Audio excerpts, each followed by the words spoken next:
when we consider the background of this letter to the Colossians, we see why there is a presentation such as it is in this portion of Jesus Christ.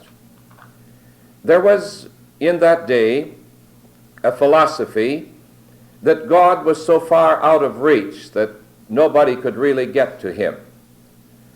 There was an attempt to explain evil in the world by saying that God hadn't directly made everything, that there had been a series of so-called emanations that had gone out from God through which all had been created, and that between man and God there were various classes of angels, and through these angels one could have something of an indirect approach to God.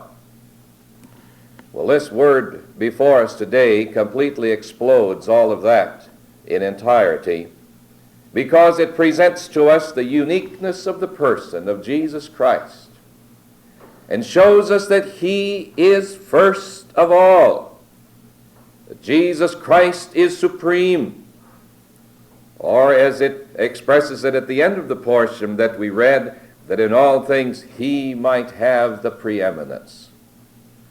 Jesus Christ is at the very top of all. Have you learned to see him there?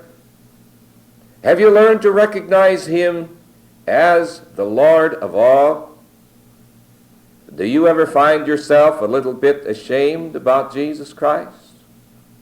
Do you ever find yourself a little bit ashamed of the name of Jesus? Well, you stop and consider who he really is, and then consider how ridiculous it is to be ashamed of that name. We find him presented here as the preeminent one, the one over all, and there are three distinct offices of his in which he appears before us in these verses. The first office in which we see him is this, that the personal expression of God. Jesus Christ is the personal expression of God. It is written concerning him that he is the image of the invisible God. He is the representation of God that can be seen.